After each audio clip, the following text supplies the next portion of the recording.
کی۔ حضرت عبداللہ بن مسعود رضی اللہ تعالی عنہ فرماتے ہیں کہ یہ لوگ پریشان ہو گئے تھے کیونکہ یہ ایسی جگہ تھی یعنی کعبۃ اللہ جہاں پہ دعائیں اور بد دعائیں قبول ہو جایا کرتی تھیں۔ اب یہ سب پریشان ہو گئے تھے، اور پھر حضرت عبداللہ بن مسعود رضی اللہ تعالی عنہ فرماتے ہیں کہ اس ذات کی قسم جس کے قبضے میں میری جان ہے، جن کے نام آپ صلی اللہ علیہ وسلم نے گن گن کے لیے تھے، بدر کے کنویں میں وہ سارے مقتول حالت میں پڑے ہوئے تھے۔ اور اسی طرح وہ جو نبی کریم صلی اللہ علیہ وسلم کو تکلیف پہنچانے والے لوگ تھے، ان میں امیہ بن خلف کا رشتہ دار جو نبی کریم صلی اللہ علیہ وسلم کو نعوذ باللہ لعن طعن کرتا تھا، ان کے بارے میں آیت نازل ہوئی، وَيْلٌ لِكُلِّ هُمَزَةٍ لُمَزَةٍ۔ ہمزہ اس شخص کو کہتے ہیں جو اعلانیہ گالیاں بکے اور ٹیڑھی نظروں سے دیکھے، چھیڑنے والی نگاہوں سے، اور لمزہ اس شخص کو کہتے ہیں جو پیٹھ پیچھے برائیاں کرے اور اذیت دے، تکلیف دے۔ امیہ کا بھائی ابی بن خلف عقبہ بن معیط کا جو ہے وہ گہرا دوست تھا، تو ابی نے نبی کریم صلی اللہ علیہ وسلم کے محفل میں کوئی بات سنی تو پھر اس نے عقبہ کو غیرت دلائی، تو تم سخت سست ہو، عتاب کیا، اسے غیرت دلائی۔ تو پھر ابی نے کہا کہ تم جا کے نعوذ باللہ نبی کریم صلی اللہ علیہ وسلم کے منہ پہ تھوکو، تو عقبہ نے ایسے کیا۔ اور جو ابی بن خلف تھا یہ بھی نبی کریم صلی اللہ علیہ وسلم کے پاس ایک دفعہ گیا، اور ایک بوسیدہ ہڈی تھی پرانی، اور اس کو مسل کے، اور اس کی جو خاک تھی وہ آپ صلی اللہ علیہ وسلم کے منہ پہ اس کو پھونکا۔ تو یہ شخص تھے جو نبی کریم صلی اللہ علیہ وسلم کو تکلیف دیتے تھے۔ ایک اور شخص اخنس بن شریک ثقفی، یہ بھی ان میں شامل تھا۔ اس کے بارے میں قرآن مجید میں 9 اوصاف، یعنی کہ جس طرح وہ تکلیفیں مطلب کہ پہنچاتے تھے، تو یہ بھی ان میں شامل تھے۔ اور اس کے علاوہ جو مسلمان ہو رہے تھے تو ان کے رشتہ دار ان کو تکلیف پہنچاتے تھے، اور جن کے رشتہ دار نہیں ہوتے تھے، غلام ہوتے تھے، ان کا جو آقا تھا وہ ان کو تکلیف پہنچاتا تھا۔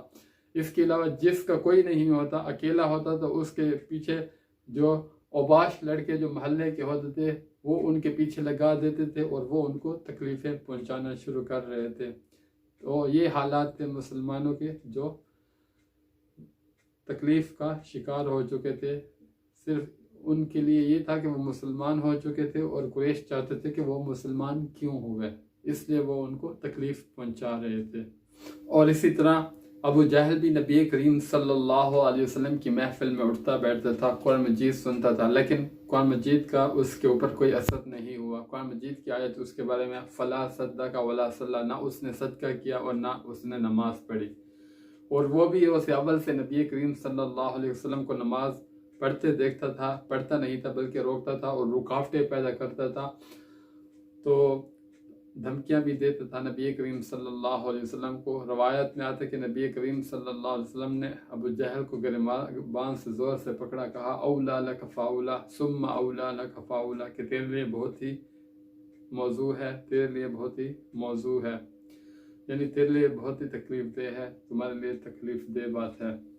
لیکن ابو جہل ان چیزوں کو کچھ نہیں سمجھتا تھا، وہ بلکہ اپنی جو اس کی کارستانیاں تھی وہ اس پہ پہلے سے بھی زیادہ آگے بڑھتا رہا۔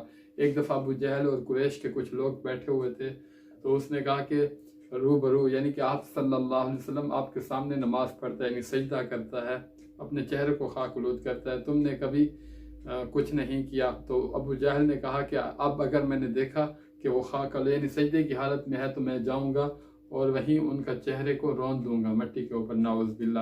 تو اسی طرح ابو جہل جو تھا انتظار میں تھا، تو آپ صلی اللہ علیہ وسلم مقام ابراہیم میں نماز پڑھ رہے تھے، تو سجدے کی حالت میں تھے، اور ابو جہل نے جب دیکھا تو وہ گیا آپ صلی اللہ علیہ وسلم کے قریب گیا، تو پھر الٹے پاؤں بھاگتا ہوا آیا اور چیختا ہوا آیا کہ مجھے بچاؤ، مجھے بچاؤ۔ لوگوں نے پوچھا کہ کیا بات ہوئی، تو اس نے کہا کہ میں نے آگ دیکھی، آگ کی ایک دیوار دیکھی ہے اور پر دیکھے ہیں۔ تو بعد میں جب نبی کریم صلی اللہ علیہ وسلم سے پوچھا تو آپ صلی اللہ علیہ وسلم نے فرمایا کہ اگر یہ میرے قریب آتا تو فرشتے اس کا ایک ایک اعضاء کو اچک لیتے۔ تو ابو جاہل کو جب پتہ چلتا کہ کوئی امیر آدمی مسلمان ہوا ہے تو وہ اس کے لیے اس کو کمزور کرتا تجارت کے لحاظ سے اس کے لیے، اور رکاوٹیں پیدا کرتا. اور جب اس کو پتہ چلتا کہ کوئی غریب جو ہے وہ مسلمان ہوا ہے تو اس کے لیے اس کو تکلیف دینے کے لیے اس سے جو ہو سکتا تھا وہ کرتا تھا، اور بہت ہی مطلب کہ ظلم کرتا تھا. اور جو بھی مسلمان ہو رہے تھے، چاہے وہ امیر تھے غریب تھے، جس بھی طبقے سے وہ تعلق رکھتے تھے، ابو جہل جو ہے وہ اپنے ان کارستانیوں سے باز نہیں آیا اور وہ ان چیزوں پہ لگا رہا. ویسے تو فہرست بہت لمبی ہے جو مسلمان ہوئے اور ظلم اور ستم ہوئے، لیکن کچھ مثالیں آپ کے سامنے.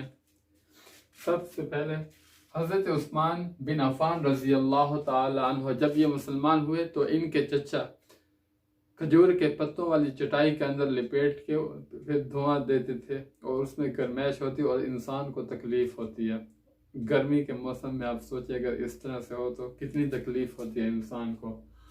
مصعب بن عمیر رضی اللہ تعالی عنہ یہ بڑے ناز و نعمت میں پلے ہوئے ایک امیر گھرانے سے تعلق رکھتے تھے. جب یہ مسلمان ہوئے تو ان کے گھر والوں نے ان کو ایک کمرے میں بند کیا، کھانا پینا ان کا بند کر دیا اور ان کو مارتے تھے، یہاں تک کہ ان کی جو کھال تھی وہ کھردری ہو چکی تھی.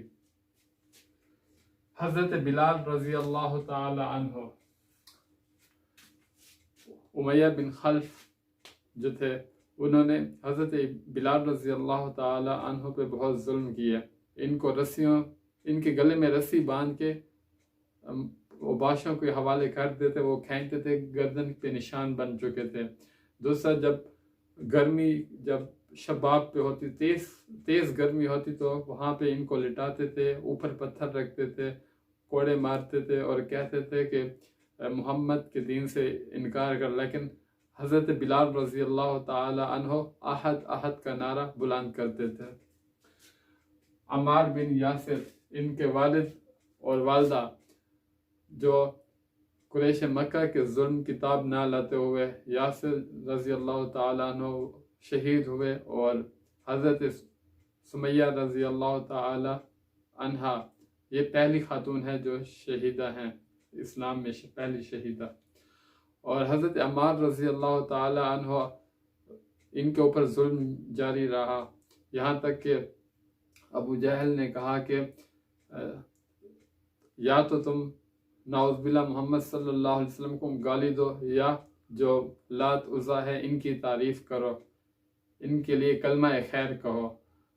تو حضرت عمار رضی اللہ تعالی عنہ کے ساتھ بہت ظلم ہوا تو وہ ان کی بات مان گئے. تو بعد میں آپ صلی اللہ علیہ وسلم کے پاس تشریف لے گئے، معافی مانگی تو آیت نازل ہوئی جس کا مفہوم یہ ہے کہ جو مسلمان ہوئے اور مسلمان ہونے کے بعد پھر کفر کی طرف چلے گئے تو ان کے لیے دردناک عذاب ہے، اور اگر وہ مجبور کیے گئے کفر کی طرف اور ان کا دل اطمینان کے ساتھ مطمئن ہے تو ان پر کوئی گناہ نہیں ہے. اس کے علاوہ بھی بہت سارے صحابہ کرام ہیں جن کے اوپر ظلم ہوا، تو فہرست بہت لمبی ہے، سب کو بیان نہیں کیا جا سکتا. تو اسی طرح اب یہ سلسلہ چل رہا تھا. اب حکمت کا تقاضا یہ تھا کہ اب اس کو قولاً اور عملاً اس کو پس پردہ کیا جائے. تو حضور صلی اللہ علیہ وسلم نے صحابہ کرام سے کہا کہ اب اس کو پس پردہ کیا جائے. تو صحابہ کرام اس کو پس پردہ کر رہے تھے سارا کچھ، اور نبوت کا جو چوتھا سال تھا وہ بھی مکمل ہو چکا تھا.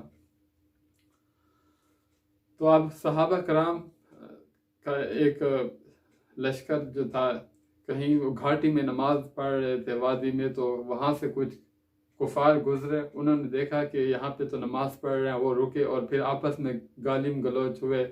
تو یہاں پہ کوئی لڑائی ہوئی تو حضرت سعد بن ابی وقاص رضی اللہ تعالی عنہ ایک شخص کو مارا، اس مار سے اس شخص کا خون نکلا، اور اسلام کی طرف سے یہ پہلا خون یعنی کہ بہایا گیا ہے. تو اب یہاں تک بات آپ پہنچی، اب یہ ایک خدشہ ظاہر ہو گیا کہ دو جماعتیں ہو جائیں گی، اور اب اس طرح کی لڑائیاں ہوگی تو مسلمان جو ہے تو تعداد میں بہت کم تھے کہ مسلمان ہونے کا کم ہونے کا خدشہ تھا کہ مسلمان کہیں کم نہ ہو. اگر روز ایسے آپس میں ٹکراؤ ہوتا رہے کفار اور مسلمان کا تو مسلمان تعداد میں کم تھے، ایسا نہ ہو کہ مسلمان ختم ہو جائیں. تو اس لیے حکمت کا تقاضا یہ تھا کہ پس پردہ کیا جائے. تو صحابہ کرام تو پس پردہ کرتے تھے، لیکن نبی کریم صلی اللہ علیہ وسلم کو کوئی روک نہیں سکتا تھا. آپ صلی اللہ علیہ وسلم کفار کے سامنے، مشرکین کے سامنے کھلم کھلا اسلام کی دعوت دیتے تھے، اسلام کو بیان کرتے تھے. تو پھر نبوت کا 4تھا سال مکمل ہو چکا تھا. اب دار ارکم بن ارکم جو ایک مکان تھا صفا پہاڑ کی طرف تھا، اور وہ کافی دور تھا اور مشرکین وغیرہ کی نظر سے اوجھل تھا، پہاڑ کے ساتھ ہی تھا. تو اب سب نے یہ طے کیا کہ اب سے نا ایک جگہ مختص کرتے ہیں کہ یہاں پہ تبلیغ کا کام اور سارا کچھ یہاں پہ پس پردہ کیا جائے. تو جو یہاں سے جب ابتدا ہوئی تو یہ نبوت کا 5واں سال ہے جہاں سے آغاز ہوا دار ارکم سے تبلیغ کا، کہ مسلمانوں کے لیے ایک ایسا مسکن جہاں پہ وہ چھپ کے دین کو سیکھ سکتے تھے اور پھیلاتے تھے، اور جو بھی مسلمان ہوتا وہ یہاں پہ پہنچ جاتا اور اس کو دعوت مل جاتی تھی.